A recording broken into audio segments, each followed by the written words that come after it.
It's a ghost one. Haha. Hello, everybody, and welcome to our Fireside Chat this Sunday evening. My name is Mark, and Tara! Woo! go do the handshake. There we go. Yeah, cool. Hi, everyone, and been happy a while. Mother's Day. I think that's Definitely gotta Happy Mother's Day. be, I think that's got to be the first thing on the agenda this evening. I think so. Yeah, The mother. the mother, The mother. my mother. Whose mother? Your Mine. mother. The mother. Oh, we could talk about your mother as well. Well, I think we each think our mothers are the most important mothers, Definitely. so we won't take that. But there is a argument. mother that brings all the mothers together. Yes, Mother Nature. I was thinking of another mother. Oh. See, there's so many mothers. Okay. Well, happy Mother's Day to all the mothers and all the matriarch elephants out there. I think I've got to have a special happy Mother's Day to those matriarch elephants for the fantastic job that they're doing. I think so. But also the mothers that we've had over the weekend. We've had some Floppy ear? fantastic floppy ear. Just get that one in there. Okay. Yeah, well, just feel free. I will. I'll just keep throwing them in. Okay. Floppy Continue. ear. Right. And then the Kahuma females with their little ones. Definitely. Definitely. Definitely. But some interesting behavior from our queen. Definitely. Yeah, no, that was special. It was very, very special. Karula and her cubs, and the kill. Well, the kill was awesome, and I think we're very, very lucky that nature spared us the actual spectacle of her taking it. And by the time we saw it, and it was very, very quick. By the time we saw it, she was back in front of us after she had just gone around a bush. The impala was startled, and then she came out of the same bush with an impala in her jaws. So I think that was the thing for me, how swift it was. I mean, And she silent. really was just the peak of what a predator is. I mean, that really was just, for me, that really was just quite incredible. But what was interesting for me, and I think a lot of the viewers who have been watching the last few hunts that we've been on, there was that one day that we sat, that one morning, we sat with Induna, just near Philemon's cut line. Sorry. You might want to rescue him. It's food for Star, but this is a larva, beetle larva. Sorry. Thanks. But I won't be able to do anything, it's got to go back into wood. I Which think is it may come out of here. a bit hot at the moment. Thanks for burning. Anyway, carry on. Sorry. Okay. I'm just trying to remember, this is probably one of the longhorns. No, the longhorn's got a very broad head. I'm trying to think what larva this would be. For which beetle? It could even be a jewel beetle. This larva of this beetle could probably be 10 years old or more. Okay, well, it's just going to go on the table for now. Don't even think of putting the camera on. There's something next to me I want to show you later. But there was some beautiful sighting. There were some beautiful sightings of mothers, and there was the one that got everybody tense was with Karula and the cubs, and just after the kill. And I was talking about the kill. I was going to say. And then you distracted me with a beetle Sorry. larva, but that's You were. fine. I'm very Nature sorry. does that to me. Yeah, But you were yeah, talking about the kill actually happening. I was talking about watching Induna one day, and how he did it differently to his mother. I mean, those impala, that one day we were watching Induna, quite possibly, if he had stayed where he was and he had employed Karula's tactic, maybe he might have been more successful. There was that element of just being disturbed. Sorry, there's an image in the window there. Imogen.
He does.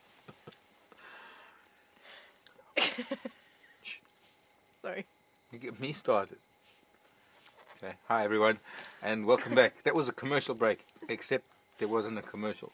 No, somehow we just lost internet for a brief moment there, and I'm glad to have you back. Or I'm glad that we're back with you. I hope everything's running smoothly now. We were talking about Induna. We were talking about And leopard hunt. hunting, and the times that we've sat trying to watch Induna make a hunt, and the difference between him and Karula today, or rather yesterday morning. Karula, we found her, the vehicles had all been with her, those Impala were so close to her, and all she did was she stayed with her head down deep in the grass and she didn't even move, as opposed to Induna, every now and then he'd lift his head and he'd look at them and then sneak and change position. I don't know if that's a common practice of each one of them, and I'm sure they adapt their hunting techniques according to terrain and whatever it is they're hunting. But this was such an incredible hunt because it seemed like she singled out that individual just after that warthog came by, when she lifted her head and she looked at the Impala and she realized how close they had come, because she hadn't been looking at them. She'd only been hearing them get closer. And it's almost as though she had singled out that individual. She ran around that bush, grabbed that individual and came back. And it was probably the swiftest, cleanest and most silent kill I've ever witnessed, and I've witnessed many leopard kills in my time. But I've been lucky enough to actually see her with a Steenbok, and also very quick, and she actually dispatched of it very, very quickly. Was it silent as well? Very, very silent. Very silent. That takes skill. That takes an incredible amount of skill for a leopard to do that, because so many leopard kills that I've found in the past have actually been because I've heard the death Scream, cry yeah. and the scream. Yeah. So not being able to witness the actual kill, but driving along and hearing that scream and then finding the leopard shortly afterwards. Yeah. But that's the thing, I mean, I've seen her sleeping next to Impala as well, and that's one of the reasons why I keep saying to everybody, we're gonna stay here, because you just don't know what's gonna happen. Yeah. I mean, look at how many vehicles came through that sighting and left, and yet you were the one that was sat with her, and that's the thing, a sleeping cat can soon become a cat in action, and just look at how it paid off, and that's why. Well, you're also like me. You like to stay with them, even if they're sleeping. And people go, "Oh no, can we move on?" You just want to push it that 5 minutes more, because there might just be something that happens. Yeah. And how often does that happen to us? That really, very, very rarely. I mean, that was such a rare occurrence. It was. And I mean, just like them actually doing something, not actually hunting, but actually doing something. Not either getting up and moving and that sort of thing. There's always bound to be something coming along, and as much as we might drive around and we might not see something for extended periods of time, there is always something moving around. Exactly. And if you always, it's inevitable. And I've noticed this, whether it's sitting at a hide or sitting at a waterhole or just sitting at home, funnily enough, on my porch. Sit there long enough, something will move and something will show itself and well, prove correct. Yeah, but it was more than that. It was the subsequent events that also was so phenomenal. The fact that she had taken it into the drainage line in typical fashion. She didn't take it into a tree immediately. She felt confident that the hyena wouldn't find her, and they didn't for a while, but then when they did, there was a lot of tension. In fact, it's happened twice in the last 2 days now, where it's been very tense with Karula and the cubs and the hyenas arriving on the scene. This morning, once again, you weren't really with us this morning. No, I wasn't. No. But there was also, well, it was yesterday. Was it yesterday afternoon? Yes. Yeah, yesterday afternoon. I think that was when it was mostly yesterday afternoon. Yeah. When those hyenas arrived and the cubs went up the tree. But I think this morning as well, Karula went off after some impala, and the cubs were left alone. And these three, I think there were 3 hyenas that came in that lovely morning light and treed the cubs. But I think it's testament to their ability to avoid danger. And I think a lot of people don't realize that these cubs have been growing up in this environment. They already at this young age, are well aware of what dangers are out there. And that all comes from Karula's communication with them, her teaching, and a lot of the non-verbal stuff that we don't really see. And there was a perfect example today. And that's what I think Alan asked the question just towards the end of drive, and I didn't get it to you on drive. Okay. There was a moment, they got to that lovely termite mound. I think there's it's a big, huge false marula on that termite mound. I think that's where we were looking for them. Yeah, well, this they evening. ended up there, and I've got memories of Karula and the boys on that exact same termite mound in that exact same tree. They might have been a little bit older, but there was a moment they were Impala out on Impala Plains. That usual little herd. They were there again. Yeah, that's on Impala Plains, and she was watching them, and the cubs came, and they wanted. It was Mother's Day. They wanted to love Mom, and she turned around and she hissed at them, and they both backed off and went to play on the other side of the tree, out of sight. And they thought, okay, Mom's not happy with us right now. So much for Mother's Day, but they both got the message so quickly, and it brings back not only, referring to Alan's question, but there's been a question that I remember, and I'm sorry if I can't remember who sent it in, on how animals discipline their young. And that was one of the most perfect examples of, she didn't need to get physical. She just got visual. That was such a strong visual signal to those cubs to back off, leave me alone, I'm busy. And she was busy. She was. But we have seen. I think you were on leave, and we had Karula up in the marula tree, and she was actually scouting out. And the cubs climbed the tree, and there was one cub that had to be with Karula, and I don't know who it was. Yeah, and they actually jumped over Karula's head and sat in front. Karula started licking her. It was fine, and then it just got too much, and she actually did growl at her, and I think she actually did sort of almost bite her because she was getting too much. Just enough to show this is what I've got to, and listen to me now. Yeah, exactly. And then she moved away, and Karula could then carry on watching what it was she was watching. But it's like elephants, you know. The first time they discipline a child, they push it out of the way, and it's normally when a kid is right there where Mama's feeding or Mama's busy doing something, digging up a root, digging for water, doing something important for the group. Mama's busy, and it's like Mom at the stove or Mom ironing at the computer or whatever Mom is doing, and the 2-year-old is at your feet with a runny nose, just and and at I first want attention. I'm busy. Give me Yeah, attention. first I'm busy, and of course as humans can't take it much further than I'm busy, leave me alone. But the animals, the second time, or when the youngster gets incessant, the adult has to get more insistent, and so you get these harsher warnings and these harsher reactions from the adults.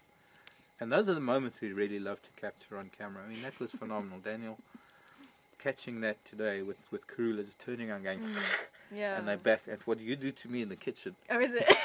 You know you I do. didn't notice. No, you do. We're in the kitchen at the same time, and I'm in Tara's way. She goes, and I back off. Here's my food.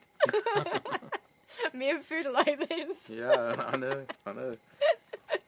Tuna. There's another cat, the tuna, definitely. Tara and her tuna. Don't come between Tara and her tuna. Bad idea. Although I do leave bits for everybody afterwards. So what did you see this afternoon while I was rubbing two sticks together? We had, we briefly had some elephants. Unfortunately, I had a game driver pretty much like you had one the other day, where we were just at the wrong place at the wrong time. Okay. And unfortunately, we just managed to catch up with the elephants, and they disappeared into the bush. And it was a little bit too thick to follow, and I was hoping they were at the beginning of the herd, but they ended up they were at the back. So we went back towards the baboons, and I was hoping to catch up with Shirley and her baby, with it being Mother's Day. I was hoping to see. And Gran did call us, and she unfortunately already went over into Yuri's garden. So we managed to see LB and a couple of the boys. And then we headed back over towards Triple M, where the cubs were apparently seen, and we'd actually turned around there. And it was kind of one of those, do I stay or do I go? And we'd had some interaction with the impala. I think you may have been there at that stage. I'm not too sure. But the male was snorting, but the females were looking, but didn't pick up the alarm call. I came into FC when I could see them looking. Yeah, they were looking, but there was nothing else from them. And then some of them went back to feeding, and I thought, well, maybe he was mistaken. Maybe it was another impala ram. Nothing said to me that it was actually a predator at that stage. They have it that's right. I mean, the other day when we saw the kill, and then we had to say goodbye before Karula went back to fetch her cubs in the morning, and then we had to shut off the vehicle. And as I was pulling, I think even when I said goodbye to everybody, just off of my shoulder, deeper in the bush was this impala ram, and he was bristling. I mean, he was standing there, his head was up, and he had that posture with his snout down, his horns held back, but not the kind of dominance posture that he would show to another male. He was standing as high and as straight as he could, looking deep into the bush and giving an alarm call. And just before we came back to camp, I drove into the bush there, and we actually saw just the tail of one of the cubs disappearing. And that was just on the eastern side of Philemon's Dip. Yeah. Well, not the Philemon's Dip, but the road down to Philemon's Dip, as high up as the bush side. So it wasn't really far from where Karula actually made the kill.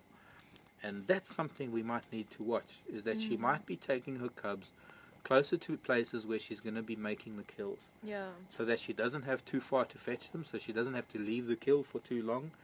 And this is something that I sort of came to realize as well, was that she had stashed the cubs, she knew where the impala were, and she left them. She went off, and for probably the better part of a couple of hours, it was at least an hour or two, because they were seen in the early part of the drive with the cubs down on Wahlberg's Road near Ingerskaya. And then she moved into the bush, left the cubs, and went to lie down. And we were so busy with the lion at that time, with the lioness and the cubs, I thought we'd just leave everybody to view the cubs, and we'd get there later. And our timing was perfect. It wasn't perfect to see the cubs, but it was perfect from the point of view that we got to Karula after all the vehicles had to move off. They'd been there. The guests were tired of seeing just a couple of spots on the head, I think. And we were lucky enough to be there at that time when the impala became... I mean, when we arrived there were 2 other vehicles there. Yeah, exactly. And as soon as I got there, they thought, okay, well, while there's safaris here, let's move. I don't know. But they left us alone, and I'm grateful for that. Because they went off to look at the lion and all the other things that were going on. I knew there was rhino and buffalo. That herd of buffalo were back on Cheetah Cut Line with 2 rhino. And I remember, I think it was Sydney that was talking about a herd of elephants somewhere. So there was that potential to actually get the big 5 in a game drive, but it would have been... Oh, that's what you were talking about. Yeah. Okay. But that was the thing, because I actually, that thought crossed my mind, is it one of the cubs crossing the road? And I went to look, and there was no tracks there whatsoever. Yeah. And that's why, and I followed them watching, but as I say, it was just, I still don't know if it was just the fact that the females weren't taking up the call either. They were looking, but they weren't taking up the call, and that was very odd. But I have seen impala sort of, get it wrong occasionally, so... Well, sometimes that one will see something, and it'll disappear. Yeah. And then none of the others see it, and they'll look for a while. And but that was it, because I thought, well, if they're crossing the road, because my problem was I was behind the impala, so I couldn't actually get around because I would have disturbed them. So I thought, well, if it is Karula, we're going to be disturbing them. And I had to really wait quite a while before I could actually squeeze past them, and by that stage, obviously whatever it was had moved off into the bush. Yeah. And he was still fairly adamant he could see something, but then the females were like, go back to feeding. So yeah, but who knows? It may have been, it may not have been, but it's one of those unanswered questions which you get occasionally. I was just sticking with the mother theme and just digressing slightly, because I'm trying to fit quite a bit into this evening. Not that I've got a plan in my head. I was going to say that's going to be a first. And whenever we do we always digress anyway. Well, exactly. How do you possibly stick to a planned sort of discussion when it's all about talking around a fire and spontaneity? Yeah, it is. But yes, that's why this thought came to my head, and before I lose it, I interjected and just decided to digress. So, not only did we have lion cubs and leopard cubs, but I was wondering what you were doing at 3 o'clock going into the hyena den. Well, you know what? I've often wondered what goes on at hyena den at 3 o'clock, so that's why I thought, let's go. Because it's one of those. Because it's we always say that these animals are nocturnal and they can be, active during the day, and I wanted to prove it. Well, good for you. Yeah, I was sitting here and I was thinking, Tara, I know. Why are you going to the hyena den at 3 o'clock in the afternoon? I know. I thought the same thing. I thought, you know what? I just really fancy seeing it. Okay. I just wanted to see what was happening there. Yeah. But then it was quite cool, and it had been this rain last night, so they needed to lie out in the sun and dry up all the rain. And well, funny enough, when we first arrived, there was just the one female out of the hole, and then Floppy Ear came in. And those little ones just like, right, kids, we're on. The dairies arrived. Yeah. We're on camera. Come on, let's give them a good show. Yeah. Okay. Yeah. But I just thought that just for a giggle, let's go and have a look. So we've had And we've even had elephant. And, yeah, baby elephant. And the baby buffalo. And we the actually baby have. buff. It's just the rhino we're missing. Baby I rhino. know, we haven't seen Rhino almost the whole week. Yeah, I know. I'm getting rhino withdrawal symptoms. Yeah, Ruan was really, really keen to find Rhino. I think every day that he was here, he was so keen to follow Rhino tracks and find Rhino. And you know, I think it's got a lot to do with that sighting. It was probably a week ago, or just under a week ago, when they had, I think, 12 rhino up on Kruger Cut Line. And there must have been just this rhino conference, maybe discussing the fact that so many had been poached this year. Yeah, maybe. And what they could do. But none of them have really, I mean, we've had single tracks or male tracks that I think is shorthorn, because it seems to have followed that route that shorthorn normally takes. But I haven't seen any tracks. And granted, I haven't been out much. Yeah, same. What have we been doing? Well, I know what you've been doing. You've been writing script and doing voiceover. Oh, yeah, and I've been It's actually very nice to get out again. Yeah, it is. And that actually, now that you mention it, I'm so grateful. Gosh. I know, we were such a... Yesterday morning, I was getting cabin fever from being in FC for so long. Because I was supposed to be going out, and and you were getting cabin fever. I was like, oh, well, you can go out if you want to. We wouldn't have got what we did if you had gone out. Yeah, probably not. We would have got something different that would have been just as good. But it's just, no, but you know what I mean. Yeah, no. Just, no. Okay, I'll explain it to you later. Oh, well, yes. But anyway. But yeah, it was quite funny how that happened, I was kicking myself, I must admit. But no, I'm so glad that we actually managed to get what we got, though. I'm that so really glad was. that I decided, Ruan, take the morning off, let me do a game drive. Let me just get out of this cabin and just go and see some of the children that I normally live with and say hello to everybody. And lo and behold, the first thing I do is I go to these lion cubs, and Mom feeding on a wildebeest kill. Yeah. And those cubs to hear that for me was so fantastic. Was to hear that ow. Yeah. Ow. That is awesome, hey. That is just such a lovely sound. That really is. And to be a part of it as well.